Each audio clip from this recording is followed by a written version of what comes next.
அக்கா வணக்கம். வணக்கங்கண்ணா. நம்ம கடை பேருங்க? எஸ்எஸ் இருக்குங்கண்ணா. நம்ம கடை எங்க இருக்குங்க? சேலம் மாவட்டம் இளம்பிள்ளையில தானே நம்ம கடை இருக்கு. இப்ப பாக்குறது என்ன கலெக்ஷன்க்கா? இப்ப பார்க்கக்கூடிய கலெக்ஷன்ஸ் பாத்தீங்கன்னா பியூர் கைத்தறி பட்டு கலெக்ஷன்ஸ் பாத்துட்டு இருக்குங்கண்ணா. ஓபன் பண்ணி பார்த்தலாங்களா? இந்த ஒரு சாரி நான் உங்களுக்கு ஓபன் பண்ணி காமிக்கிறேன் பாருங்க. ரொம்ப அழகான ரெட் வித் கிரீன் காம்பினேஷன்ல உங்களுக்கு சூப்பரான ஒரு பட்டு சாரி பாருங்க. சாரியோட ஃபுல் வியூ இப்படிதாங்கண்ணா இருக்கும். சூப்பரா இருக்குங்க. சூப்பரான ஒரு ஃபிளார் அண்ட் ஈக்குவல் பார்டரோட கோல்டு சரி ஒர்க்குண்ணா. முந்தி ப்ளவுஸ்ங்க? முந்தி பிளவுஸ் காமிக்கிறேன் பாருங்க.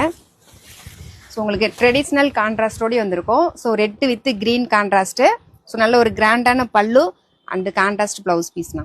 உடல் டிசைன் பார்த்தலாங்களா? உடல் டிசைன்ஸ்னு ஒரு டைம் காமிக்கிறேன் பாருங்க. சாரியோட உடல் டிசைன்ஸ்னா இத ஃபுல் வியூங்களா? சாரியோட ஃபுல் வியூ இதுதான். இதெல்லாம் என்ன ரேட்க்கு வரும்? ஆனா 23,500ங்கண்ணா. ஸோ சில்க் மார்க் தர சான்றதோட பியூர் பட்டு கலெக்ஷன்ஸ் நம்ம கிட்ட நீங்க பர்ச்சேஸ் பண்ணிக்கலாம். சில்க் மார்க் கூட வந்துரும். சில்க் மார்க் கூட உங்களுக்கு வந்துரும். ஓகேங்க. இதுல கலர்ஸ் பார்த்தலாங்களா? இதுல கலர்ஸ் பார்த்தலாங்கண்ணா. இதுல நிறைய கலர் இருக்கு. கலர் இதுல ஏகப்பட்ட கலர்ஸ் அவைலபிள் இருக்குங்கண்ணா. இது எல்லாமே அதோட கலர்ஸ். இது எல்லாமே ஜஸ்ட் சாம்பிள் தான். இதெல்லாம் கைத்தறியிலேயே நம்ம ஓட்டுன ஒரு கலெக்ஷன்ஸ், பியூர் பட்டு கலெக்ஷன்ஸ். சிங்கிள் சாரி கூட வாங்கிக்கலாம். சிங்கிள் சாரி கூட நீங்க வாங்கிக்கலாம். நேர்ல வந்து எடுத்துக்கலாம். நேர்ல வந்து நீங்க மெட்டீரியல் குவாலிட்டி செக் பண்ணி பார்த்துட்டு கூட வாங்கிக்கலாம். இந்த ரேக்ல இருக்கலாம் பியூர் சில்க். ரேக்ல இருக்கிறது எல்லாமே பியூர் பட்டு collections. Pure silk. Pure silk. ஓகேங்க. இது என்ன ரேட்டுங்கக்கா? ஆனா 23,500 வருங்கண்ணா.